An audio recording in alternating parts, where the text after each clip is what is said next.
The Professional Podcast. We're here for you.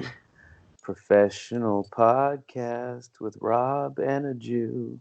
The Professional Podcast. We're gonna make you see how bright the days are. And that's how we get banned from Reddit. Check it out. All right. What's up, everybody? This is the Professional Podcast, not the semi-professional podcast. I'm Jared Levin. He's half right about one thing. I don't control the bank supply. Sorry about that. Put that on your subreddit right there. And I'm with Rob Tisdale. Oh, some of you guys probably listen to Tim Dillon. Well, he was on the same show with Tim Dillon, but it was like, 4 comics after you saw him do new material in front of 10 people. But you know what? That's mean. You know what? You know what's better? You bought a bunch of games, right?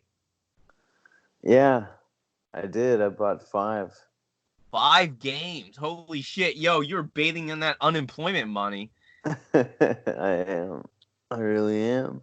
Sorry, I'm speaking really loudly because I have a microphone and I've been drinking Yellow 5 and I'm getting really high off of it. That's good. I like the energy. Good energy, man. Oh, yeah. And plus, I've been just playing turn-based dragon into it. Oh, shit. You just broke up. I heard you say Dragon Quest. You've been playing Dragon Quest for like a long time now. Dude, like it's a year, long game. So when it originally came out for the PlayStation, people didn't even complete it, and the creator was so pissed off that people didn't complete it. He's like, "Look, I want to make a more user-friendly version." Which is what I'm doing right now, and it's still fucking long. Plus, here's the thing: they have job classes, right? And it's like, dude, I gotta like fight enemies that are kind of stronger than me just so I can, level up my job classes. One of the characters leave. It's like, dude, it's like doing my taxes sometimes, but I like it. Okay. Yeah. You're like, I don't know, putting numbers into boxes instead of like hit points and seeing numbers. It's kind of like the same. Numbers all the time. It's boxes and numbers, just like taxes. Cha cha cha cha cha. Yeah, man, that's what I do. So how about that Unreal Engine 5, huh? Oh damn, yo, that thing looks smooth. I think Final Fantasy VII, the remake was made with the Unreal Engine 4. So Unreal Engine 5 is gonna probably be used for part 2. I wonder what other games they're gonna use for it, but it looks pretty detailed and smooth. You excited? Yeah, for sure it'll be used for the second part for sure. Yeah, I mean it looked really great, and it's funny that they use triangles. Like there's billions of triangles, and this is how we get this the textures and the lighting and everything. But like it looked like I don't know, it was like a canyon, and then some rocks like fell in the canyon. I was like, wow, that like these little tiny rocks were like falling. All that detail. And like I thought that was amazing. Yeah, it had like really, really intricate detail, and I think that's what'll be cool about next gen is all more detail, more. And they can do that, like Unreal Engine 5 is going to make it easier to where you can just, it's like, you don't have to go, I don't know exactly how this game development works, but it made it sound like the developer won't have to go in and do so much work, like manually putting in textures and everything. It'll just be like, the computer will know, like, what to do. And with the mapping, like you can just set like these default things, and then it'll make the kind of texture that you want. Like where you said like the girl climbing will just know where to to put her foot, instead of like she'll be climbing a wall and the wall will have all these different things on it, and like it'll know what your next move is without you having to make like manually make like these certain ledges for the character to climb. It's just like it'll just be like an automatic thing. So you think we'll get a game where you don't have to be a AAA designer to like make a kind of a detailed game? Do you think it'll be cheaper to produce like a like a solid title? Because I feel like right now you either go AAA or you go indie. Maybe it'll help balance it out. Yeah, maybe. Yeah, that's a good point. Yeah, it might. But then I also heard like Colin Moriarty talking about how he thinks games are gonna go to like $69.99. But I think he's been saying that a while. But yeah, like that's but that's a good point. Like, yeah, maybe Unreal Engine 5 like will make it that much easier if there's just all these presets that you can put in for a game. I do. That's the one thing that bothers me, man. Like, yeah, man. Because like nowadays, anybody can make a side scroller. Yeah. Well, that's why people are obsessed with the retro. I mean, yeah, there's so many of them now. I understand that. It's easier to develop. Yeah. It is weird though, because I remember back in the day, some of our one younger listener who wants to figure out how to shit on us, calling us degenerates. Listen, you 14-year-old kid, you have no idea what it was like back in the GameFAQs days of the boards. That's People were talking about 3D versus pixelated, and so if you made a PlayStation game and it had like pixel graphics, everyone shat on it. All the reviewers were really harsh, but at the end of the day, those games aged better. Yeah. And then the games that were praised got, they don't age well. Yeah. Yeah, they didn't age well. Because pixel is like art, Yeah. And then less so with like polygons, because polygons move into realism. Yeah. And so once you go and plus camera angles and everything, camera controls in like a 3D environment, like it's gotten so much better over the years. Remember those pre-rendered graphics, like the original Resident Evil, where you're like, wait, how am I supposed to run and shit? What am I supposed to do? Yeah. Another game that was like that, which I thought was underrated, Fear Factor, or Fear. Not the one where you eat bugs. Yeah, let me look it up. It was like a Resident Evil ripoff. Was before PlayStation. It was great. Oh, it's that live action one on Sega CD where you go in the sewer and shoot rats, and then that was Night Trap. That was Night Trap. Oh man, Night Trap. It was on sale for like $1 or like $2, and I was like, but then I was like, no, I'm never gonna. There's no way I'm gonna go back and play Night Trap. Yeah, you're like, it's just, no. It's not a fun game. Like dude, you know what? I wish a game got more exposure. Hideo Kojima developed a game called Space Nauts for Sega Saturn. So it had some rail shooting elements. I got to do the rail shooting element thing. That's good. That's action. Good act out. Good act out. I gotta show what it felt like. Some fine rail shooting you're doing. It's the rail shooting right there. And but it was like one of those like Escape from Monkey, like those early LucasArts games where you're pointing and clicking and you're talking, But the story was really good, and Kojima obviously later on made series like the Boktai games where you have to be in the sun to power your solar gun to fight Oh vampires, and yeah. Metal Gear Solid. I missed. I never played that game. I But missed out Fear on it. Effects, that's what I was talking about. Fear Effect. There's two of them. Oh, Fear Effect. Okay, that was Fear really Effect. blurry, but Yeah, it was really blurry, just like the game when you played on the PlayStation. But it looked cool at the time because it felt like you were playing an anime character, and it felt kind of like playing Ghost in the Shell. It had that kind of vibe, and I thought it was an underrated title.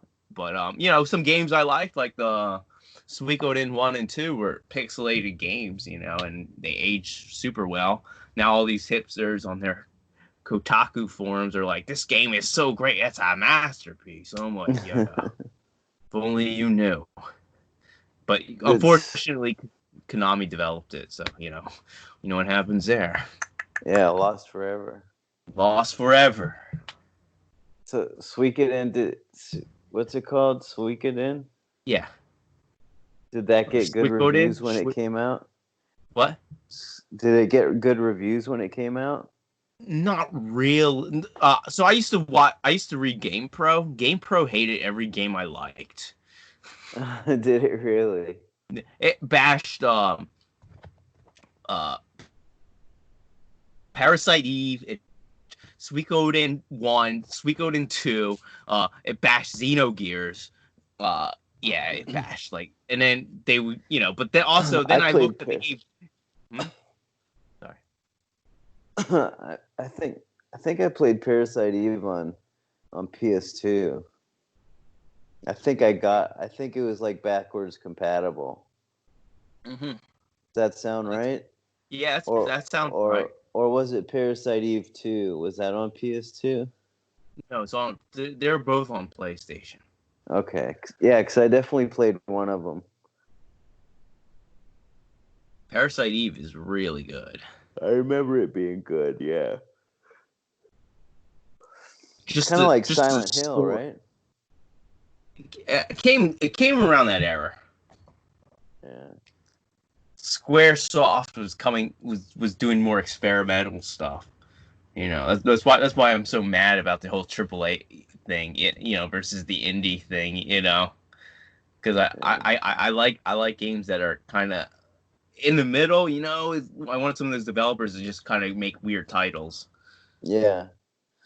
Yeah, because I was listening to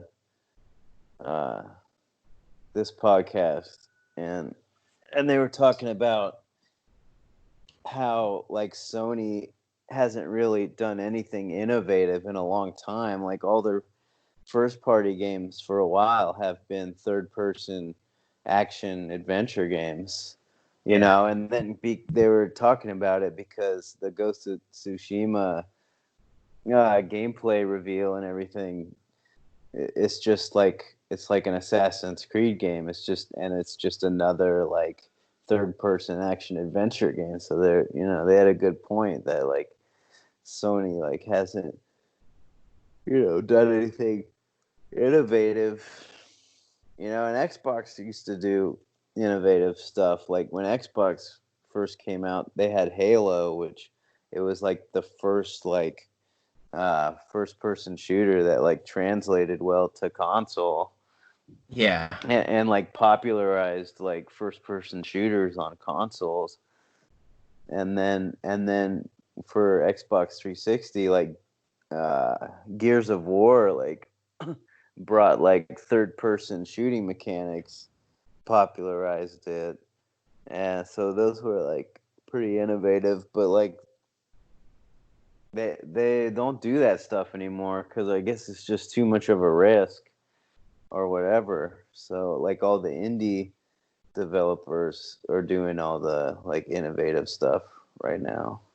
Well, that's what's good about the Switch, because Nintendo's always been unfriendlier to third party things, but now it seems like the Switch is being more friendly to third party developers and make weird, make titles that are like interesting, not just shovelware.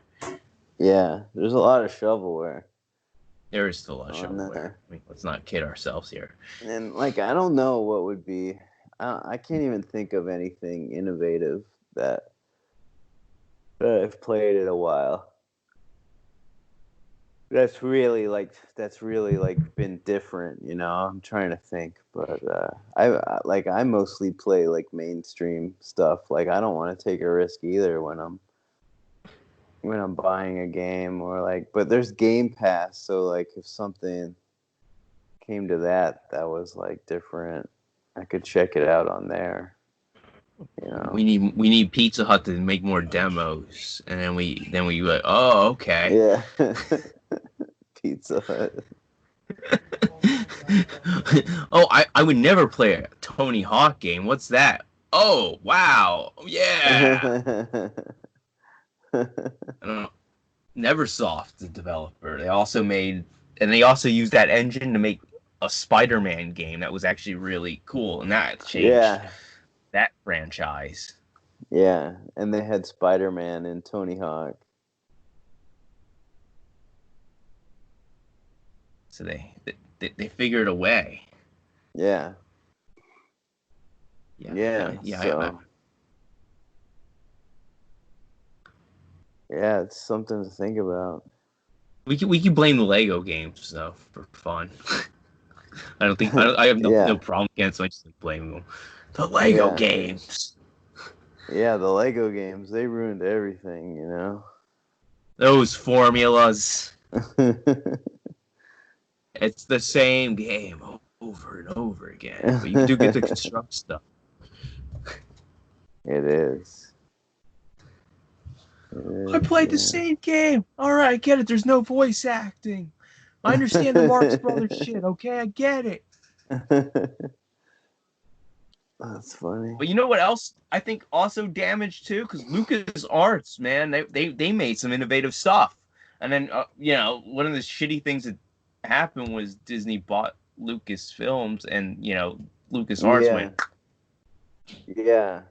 They made cool games. They made a lot of games. Yeah. Yeah. Yeah, they made good stuff. I'm trying to think of what I just remember The Island.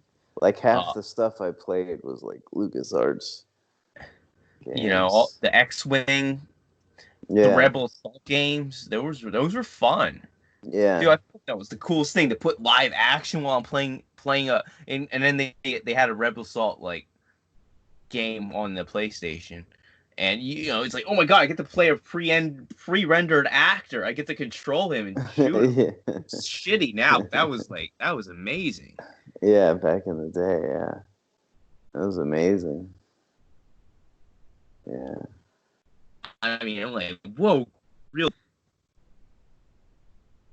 But I would like to see a game like Policenauts brought back to unfortunately Konami.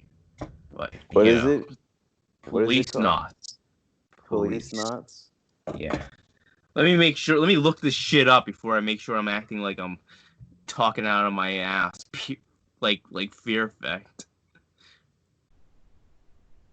Policenauts. What was that? What kind of game was that? It was the rail shooter that was also a click action click point and click game. Is Castro drunk right now? I don't know. I think he's just being loud. How's he doing? Have you talked to him? Yeah, I talked to him. He saw me this morning and he said I looked really sad when I was walking home. I had nothing, not that I had like very little sleep, and I went to the tough, rough currents of the ocean. Oh, so you didn't sleep and then you went surfing? Yeah. I recounted the oral history of the open mic LA comedy scene from 2012. Wow. Oh.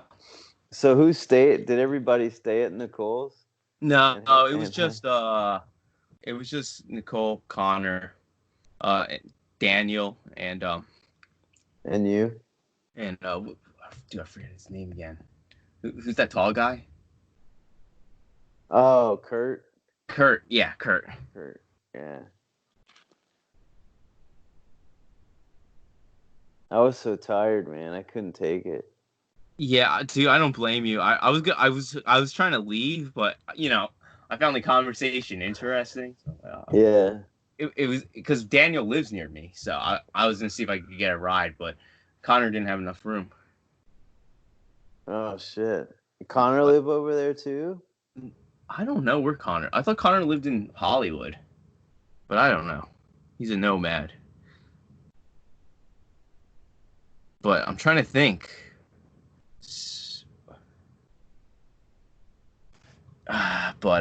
Yeah. So we went in. Because they brought up about comics being proud about like doing open mics longer than they should, which I feel the opposite. I don't want people to know how long I've been doing it.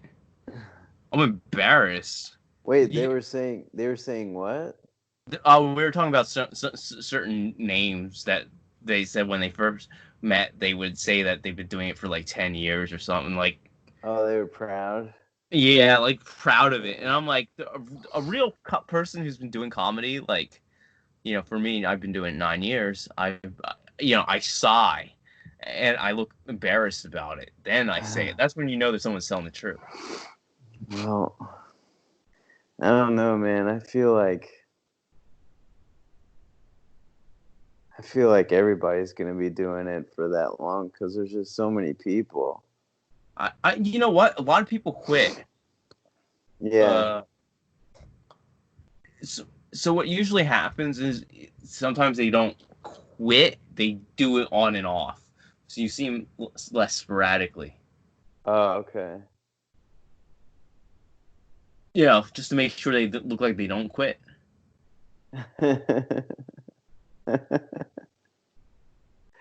Like Seth Plummer does that. Yeah. But a lot of people think I do that, but it's like, but I'm like going up at the Improv or whatever. I'm at the store. Dude, every time I'm at the store, they think I quit. Oh my God. It drives me insane. Where have you been? I want to get it. If you're not at Comedy Store, then you quit comedy, right? That's all there is in comedy is Comedy Store. Yeah. How dare I not do 3 minutes? I hate Comedy Store. All there is that fucking potluck mic or like Kill Tony. Like that's the only opportunities you get there. Yeah, and that belly room mic. We should do one of those random belly room mics. I want to raise hell again. Yeah, those are better than those are better than potluck. Potluck sucks. Dude, it used to be fun. Now it's like a lot of tours. Oh, we were talking about the Comedy Store too. How dude, when I went, it was like the business was so fucking bad that everybody bombed, and when everybody bombs, I do super well. Really? So I would revive the room, and then everybody would do well after me. But now everyone there's like touristy stuff. It's crowded, so it's harder for me to do well because I used to lay down on the front row where the tables are. I would go up on there, and then I would fucking lay down on it, take the mic stand, and I can't do that. People are sitting there, and there's drinks, and I don't want to knock down the overpriced food, and that's not really good. I don't want to do that. Yeah. So I don't have that. I can't do those parts of my act really. And then if someone they like all the door guys think they're roast comics. So if someone hosts, a host brings you up, they're doing you a favor, and especially when the lights are off and it's just you in there. The lights just focus on the stage, not you. It's like I can't shit on the host who did me a favor, it's a weird situation. Yeah. But maybe I should have. I don't know. I thought Kill Tony was stupid when it started, and it's like huge. I thought Roast Battle was stupid when it started, and it got huge. So what do I know? I was like, this is the dumbest. I'm like, this is so. Oh my. Oh wow. Okay. Yeah, yeah, yeah. It's just I don't even know what to say about it. It's just there's no way for new comics to like. It's There's heartbreaking. so many new comics. Like you really have to know somebody. Like I feel like none of us are gonna do potluck and then get picked for something. You know, Well, it I just depends on don't who. feel like that's gonna happen. Well, you don't need to worry about it because here's the reality. Most of the people who are on potluck right after the 16 open mic spots, they're stuck in limbo. Yeah. The the friends and family level, they're in purgatory Why? because there's no way to get it, Up? to get to showcase. Even if you do pass showcase, they're doing late night spots. Wow. So how do you? Damn, that sucks. So how do you even?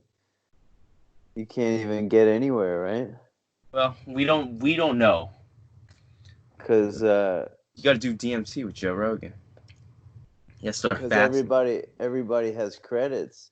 So there's that many levels. There's like potluck and then friends and family and then showcase and then late night. Yeah, Like imagine trying to get through all that. I know. But you know what, dude? It's one club. It's just a building. It's a great place to perform. You got to experience it. You know, Yeah. uh, it's one of the best highs ever. Is, having a good set over there. Um, Yeah. but at the same time, you don't want to spend so much time there. You don't want to invest you don't want to get sucked in. So you just fuck around with other things. Yeah. I don't even really feel like going there anymore. It just I do seems like want a to do total waste of time. kind of is, but I think the best thing to do is to do the belly room open mics that they have Yeah, I would do that. because those are fun. Yeah, that's more fun. Cause then you could hang out in the green room and I remember doing the show you put me on, uh, where the transsexuals coming out show. That yeah. was that was interesting. So it was like most of the show was like these people who did a comedy class were talking about their transgender stories, and then I come up talking about losing my job to a seal, and saying trying to convince and then I talk about like, yeah man, I did surfing, yeah man, no, yeah, I'll make sure you don't drown, and then everyone laughs because they think they're like, dude, I'm totally gonna drown if I'm with this guy in the water. Or me smoking pot. I take the mic stand as a bong. I pretend it's a bong. A lot of that shit. Yeah. I joke about muscles a lot. Oh, I have a premise that I will put in my thing that I wanted to do because I fucked around with it about how ripped homeless guys are who are doing exercise, and we have fat gym teachers. I'm gonna make a joke about that. Do it, man. It'll sound pseudo woke. It's gonna be great. I'm gonna text Nicole. Yeah, see how? Yeah. Because now we're talking about comedy. He doesn't want to hear her talk about video games. But comedy's popular, man.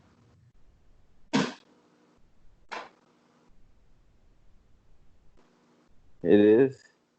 Yeah, dude. Fucking people go to the comedy store when they're visiting because I work with tourists all the time. They're always going to the comedy club to watch comedy, which is crazy. Because when I was working at the club, nobody fucking gave a shit unless you were like Louis C.K. Who's Jamie Flam? Jamie Flan, that's a name I haven't heard in a long time. He used to be the booker of the Improv. Oh, I think he really? still works for Levity Live, but he used to book the Hollywood Improv before Paige took over. Because Nicole said she's in a Zoom meeting with him and Paige Okay. she said Jamie Flam from Dynasty Typewriter. Oh shit! I guess he worked his way up. I don't know what Dynasty Typewriter is, but that sounds like a storytelling show. Okay. But Jamie Flam was the booker of the Improv. Maybe that's why Nicole wants to do storytelling. Well, it makes more sense to do a Zoom mic with storytelling. Yeah.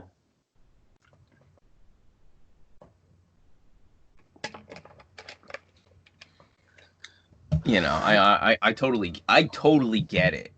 I totally get it, man. Yeah. I understand the essence.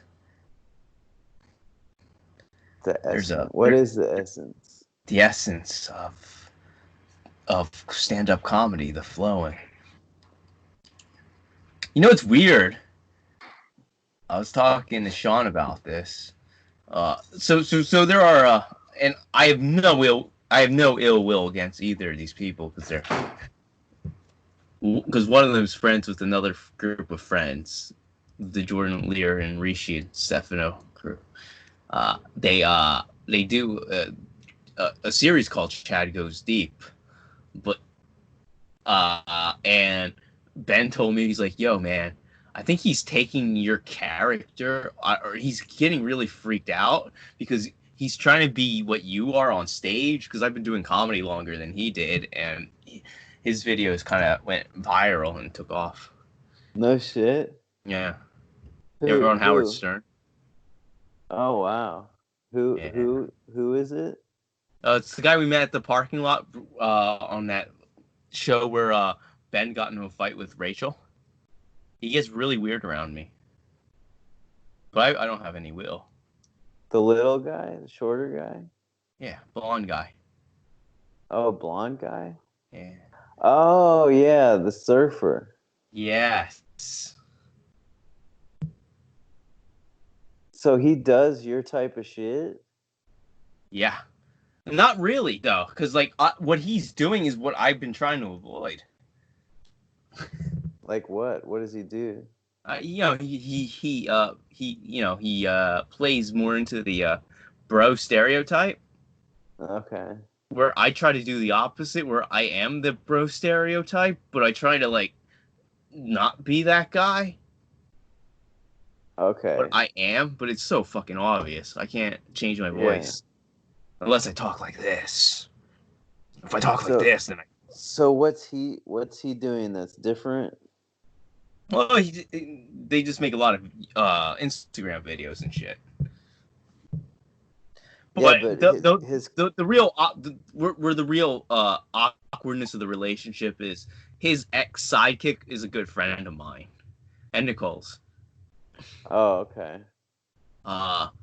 And their first, he was on their first viral video, and he quote unquote fired him, and it made the relationship between us a little bit awkward. I see. Yeah. Is this what you were talking about last night? Yeah. I was actually, you know what? I didn't mention him. I didn't mention the Locals Only show. I didn't mention that. I mentioned other things about other stories. How I used to get naked at the Comedy Store, and someone thought it was so great that he decided just to take off all his clothes, and then he got banned at every other club, including Flappers and the Improv. Really? What about Kenny? Oh shit. Yeah, and then he wrote that text on Facebook bashing that I'm hanging out with you. So how come he got banned and you didn't? Because I was working there and I didn't want to get naked. Don Barris would build it up. Then I would get naked. And I didn't just like hang my dick out. I Buffalo build my penis. Oh, okay. So someone like built it up and then you Yeah. like had to do it, Yeah. basically. Yeah. Yeah. And then you know what's funny? Another comic decided to do that during a Monday. During the and there was a bachelorette party. And I did that like at 11 o'clock. I tried to give this girl a quote unquote lap dance, and it was really awkward. And then at the front of the bar, they apologized to me that she wasn't as into it. She's like, "Oh, I'm sorry. She was really drunk. She was just coming down." She's like, "She would have been. It would have been a lot. We would have been more enjoying it more if it was like a couple hours ago." Oh shit. Oh, before Me Too, the good old days. You know what's funny? I did a play once, and the scene was I'm like sexually harassing the girl. I told the actor, I'm like, I'm sorry if I make you feel uncomfortable. I might be touching I'm no ill will. And she's like, I'm an actress. How dare you? I know exactly. Like I insulted her. Like she was mad, and I felt so bad. I'm like, I'm sorry I even brought it up. But that was the right attitude to have now, because that's how improv ruined acting. Yeah, because it's funny with those improv mics. Like, no touching, no grabbing. Dude, that girl would have been so pissed if she heard that.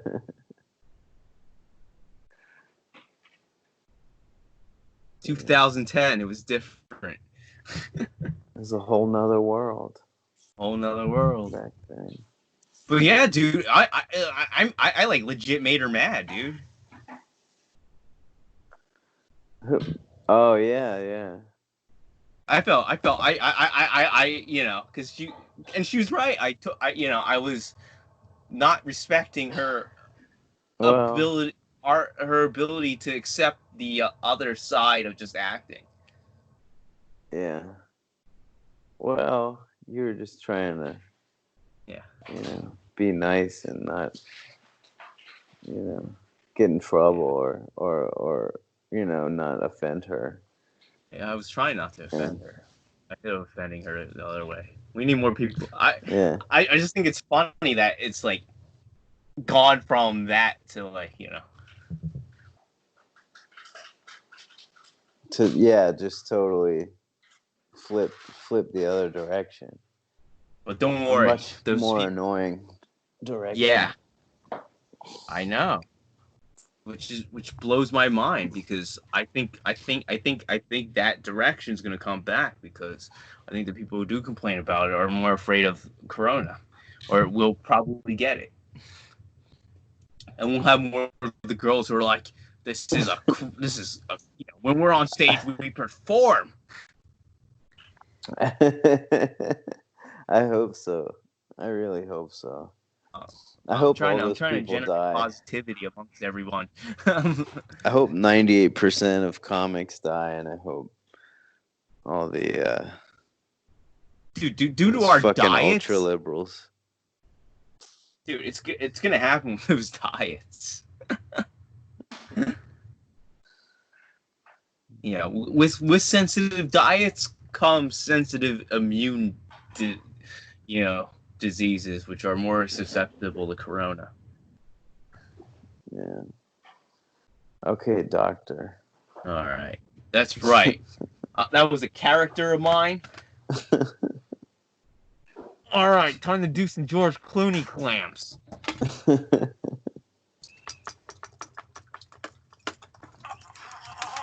Oh, shit. All right, Corona cured. Oh my God! Thank God. I was so worried.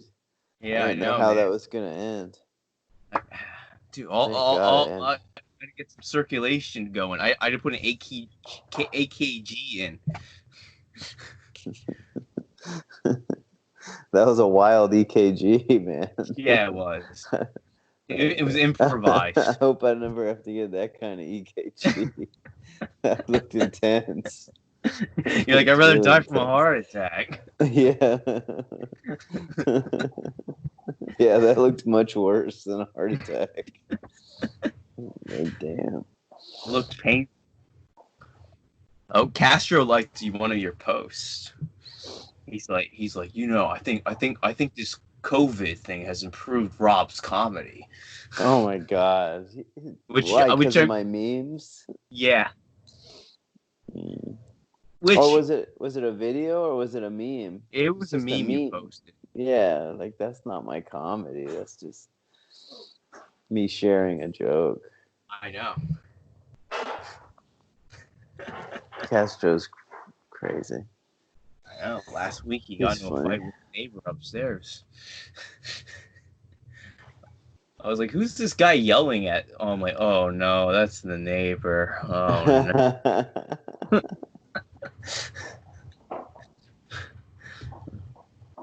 Why was he yelling at the neighbor though? It was over the mailbox. Oh, the mailbox. Yeah. Not allowed to use because he thinks people are stealing from it. Yeah.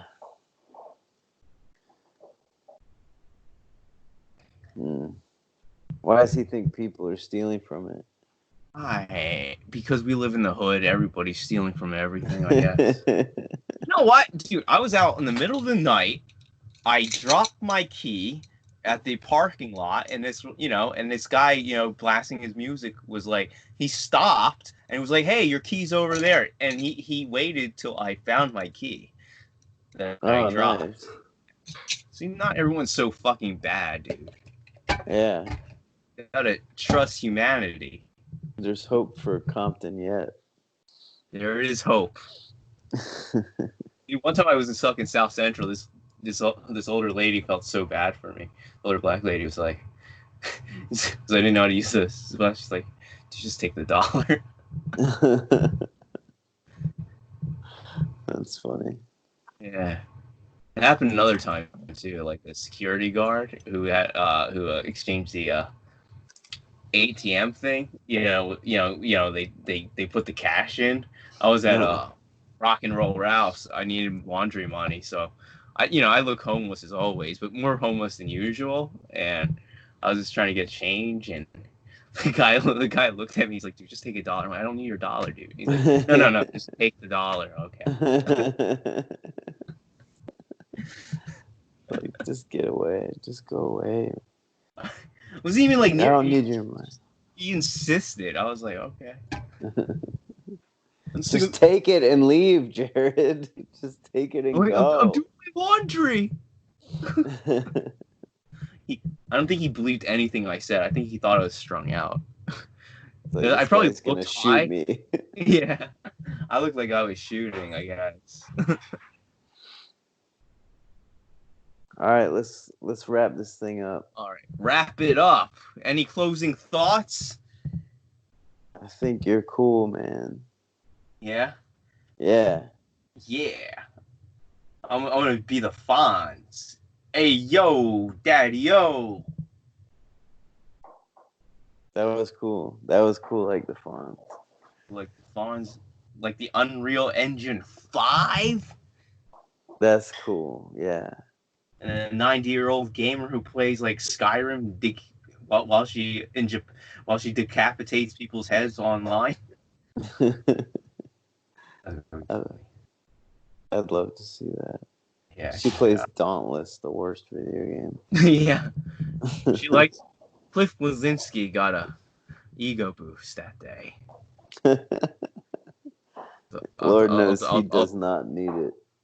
Yeah. He's like, yo, I develop video games. I'm cool. I spike my head up. I think that was his last game. I think he's done even trying anymore. He's like, I'm just going to make an engine and just make a bunch of money. I don't even think he does that. I think he just... I think he just is in depression and stays home all the time. And beats his wife. Beats his wife. Yeah. Think he's a wife beater? No, I don't. I think it's the opposite. Yeah, no, it's the opposite. She beats him. Yeah. Because he defied the video game developer stereotype. He's like, I fix cars. Look, I look cool. Yeah. Now you see all these like YouTube, these Twitch gamers who are like, they have like weird mustaches and stuff to try to look hip and stuff. Yeah. It's like, oh, dude. Yeah, I he's hate definitely the like, opposite of that. Those Yeah. fucking idiots. Dude, where's the pocket protector, nerd?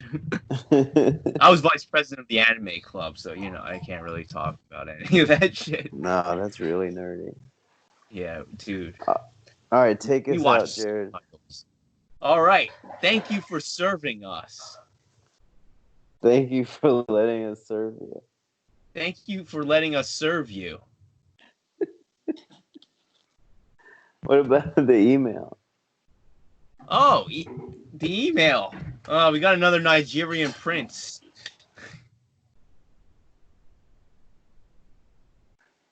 Oh, yeah, the reader mail. We didn't do reader mail. Let's see. The Nigerian prince wants our social security number. Oh, okay. Okalapu.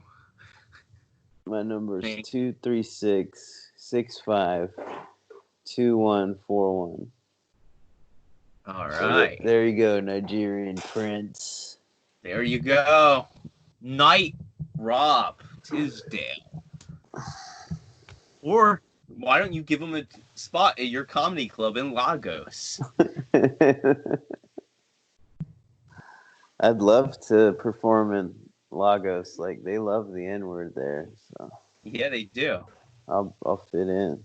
I'll fit right in. You got to tell them, I support the Eagles, which is their nickname for their national team. What? Yeah, their soccer team. They call themselves the Eagles.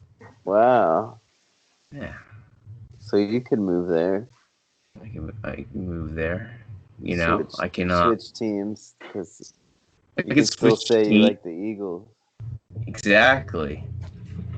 And then I can, instead of first you disguise, and you can, sell weird merchandise that they'll think is convenient. Listen, I am from Nigeria. All right, take us out, Jared. All right. Email email? us at the professional podcast 1@gmail.com. That's right. Email us. If you email us, what are we gonna give them for the first person who actually emails us? 96. Do you have that? That might be worth like $5,000. Madden 2010. That's more doable. That's probably worth 99 cents. Yeah. Or 2010. I don't know. Maybe Who knows? 2012. Who knows how those games? I'll give you a copy of FIFA 15. Yeah. FIFA 15. That sounds worthless. Yeah. Let's give them that. Unless you want NHL games. All right. So, yeah, that's the podcast. That's the podcast. Thank you for letting us serve you. Real podcast at professionalpodcast1@gmail.com. That's the mailing address that we love. P.O. Box.